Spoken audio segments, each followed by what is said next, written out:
तो नमस्कार दोस्तों, आज हम बात करेंगे पीबी फिनटेक लिमिटेड कंपनी के बारे में। और इस कंपनी को हम पॉलिसी बाजार के नाम से जानते हैं। कंपनी ऑनलाइन प्लेटफॉर्म्स के थ्रू अपना बिजनेस करती है और कंपनी मेनली दो ऑनलाइन प्लेटफॉर्म चलाती है, पॉलिसी बाजार और पैसा बाजार। और आज की इस वीडियो में इसी कंपनी का फंडामेंटल एनालिसिस करेंगे और देखेंगे कि एज एन इन्वेस्टर आज के डेट में क्या हमें अपना पैसा इस कंपनी में इन्वेस्ट करना चाहिए या नहीं। उसके साथ साथ हम कंपनी के फाइनेंशियल भी चेक करेंगे कि आज की डेट में कंपनी के रिवेन्यू और प्रॉफिट्स कैसे चल रहे हैं। और फिर उसके बाद हम कंपनी की वैल्यूएशन करेंगे कि आज की डेट में ये कंपनी हमें अंडर वैल्यूएशन मिल रही है या फिर ओवर वैल्यूएशन मिल रही है, यानी कि कंपनी के जो शेयर्स हैं वो इसकी इनकम के हिसाब से सस्ते हैं या फिर महंगे हैं। तो दोस्तों, अगर हम बात करें पीबी फिनटेक लिमिटेड की, तो कंपनी एक multinational financial technology based company है। कंपनी अपने ऑनलाइन प्लेटफॉर्म पॉलिसी बाजार के थ्रू इंश्योरेंस प्रोडक्ट बेचती है, जिसमें कि हेल्थ इंश्योरेंस, टर्म इंश्योरेंस, इस तरह के प्रोडक्ट हैं। और पॉलिसी बाजार प्लेटफॉर्म पैसा बाजार प्लेटफॉर्म के थ्रू कंपनी फाइनेंशियल प्रोडक्ट बेचती है, जैसे credit card, personal home loan, इस तरह के सारे प्रोडक्ट कंपनी अपनी बेचती है। अगर हम पहले डिटेल में बात करें पॉलिसी बाजार की, तो पॉलिसी बाजार जो है 2008 में लॉन्च हुआ था। कंपनी का एक डिजिटल प्लेटफॉर्म है। इसमें कंपनी वेबसाइट और मोबाइल एप्लीकेशन दोनों चलाती है। और यहाँ पे जो कंज्यूमर्स हैं वो अलग अलग इंश्योरेंस कंपनी के जो प्रोडक्ट्स हैं, जैसे किसी को टर्म इंश्योरेंस लेना है या हेल्थ इंश्योरेंस लेना है, तो उसको कंपेयर कर सकते हैं किस कंपनी का सस्ता प्रीमियम है और साथ साथ क्या वो फैसिलिटीज प्रोवाइड कर रही हैं। और उसके बाद में उस इंश्योरेंस के लिए अप्लाई करके पॉलिसी उनको इशू कर दी जाती है। अगर हम बात करें कंपनी की मार्केट पोजीशन की, तो नंबर 1 मार्केट पोजीशन है कंपनी की डिजिटल इंश्योरेंस बेचने में। और 93% का मार्केट शेयर है इंश्योरेंस बेचने में, जो डिजिटल इंश्योरेंस बिकते हैं। तो काफी अच्छी पोजीशन कंपनी होल्ड करती है। उसके बाद बात करें कंपनी के रिवेन्यू सोर्स की, कंपनी को पैसा कैसे मिलता है, तो कंपनी जिन भी इंश्योरेंस कंपनी के प्रोडक्ट बेचती है, इंश्योरेंस पॉलिसीज बेचती है, उसके अगेंस्ट कंपनी को कमीशन मिलती है। जैसे नॉर्मल एजेंट्स को मिलती है, वैसे ही इस कंपनी को भी कमीशन मिलती है सारे प्रोडक्ट्स को बेचने के लिए। और कंपनी जो इंश्योरेंस के साथ टाइप है उनके लिए सारे काम करती है। कंपनी टेली मार्केटिंग करती है, सेल्स, पोस्ट सेल का काम करती है, प्रीमियम कलेक्शन करती है। और कंज्यूमर्स के लिए बात करें तो सारा का सारा जो भी क्लेम कल को कोई होता है तो उसको प्रोसेस करने में कंपनी हेल्प करती है। इसके बाद बात करें कंपनी की पार्टनरशिप की, तो कंपनी के साथ में 51 इंश्योरेंस पार्टनर हैं जो अलग अलग प्रोडक्ट ऑफर करते हैं। और लगभग 340 के आसपास प्रोडक्ट्स हैं जो कंपनी की वेबसाइट पे अवेलेबल हैं। उसमें टर्म इंश्योरेंस है, हेल्थ इंश्योरेंस है, मोटर इंश्योरेंस है, होम इंश्योरेंस है, ट्रैवल इंश्योरेंस है। इस तरह के सारे प्रोडक्ट जो है वो कंपनी अपने पॉलिसी बाजार प्लेटफॉर्म के थ्रू अपने कस्टमर्स को ऑफर करती है।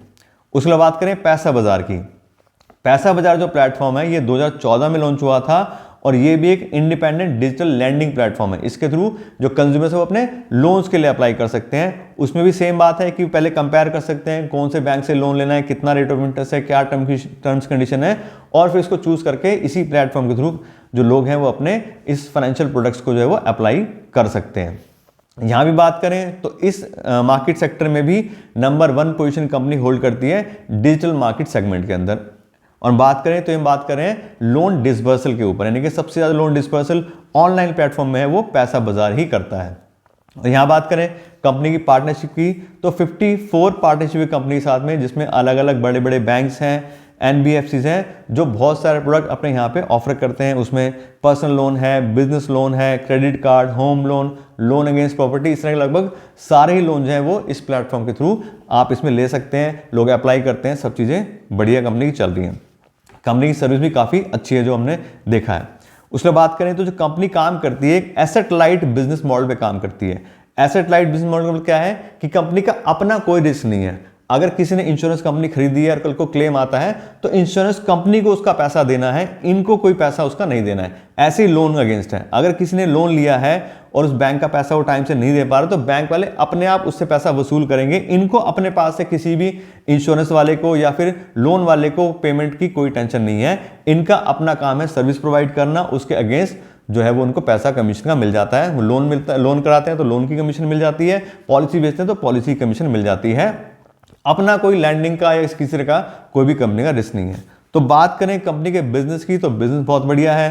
कंपनी बात करें तो एक डायरेक्ट एजेंट है, लाइफ इंश्योरेंस, जनरल इंश्योरेंस दोनों बेचती है, IRDA के साथ रजिस्ट्रेशन भी है। तो काफी अच्छा बिजनेस है, अपना कोई रिस्क नहीं है। जो भी चीजें हैं अपने आप बाद में कंपनी सेटल करती हैं, जिनके थ्रू इंश्योरेंस बेचा गया है या फिर जिन्होंने कस्टमर को लोन प्रोवाइड किया है। तो बिजनेस वाइज बात करें तो काफी अच्छी कंपनी आज की डेट में दिखाई दे रही है। दोस्तों, अभी तक तो बात हुई कंपनी के बिजनेस प्रोफाइल के बारे में, कंपनी की मार्केट पोजीशन के बारे में। अब हम बात करते हैं कंपनी के फाइनेंशियल्स के बारे में कि आज की डेट में कंपनी के रिवेन्यू और प्रॉफिट्स कैसे चल रहे हैं। और मैं आपको बता दूं, किसी भी कंपनी का फाइनेंशियल एनालिसिस करने के लिए मैं कम से कम पिछले 5 साल का डेटा यूज़ करता हूं, जिससे हमें कंपनी के बारे में डिटेल नॉलेज मिल सके। और सबसे पहला जो पैरामीटर कंपनी का हम चेक करते हैं होता है सेल्स या रिवेन्यू।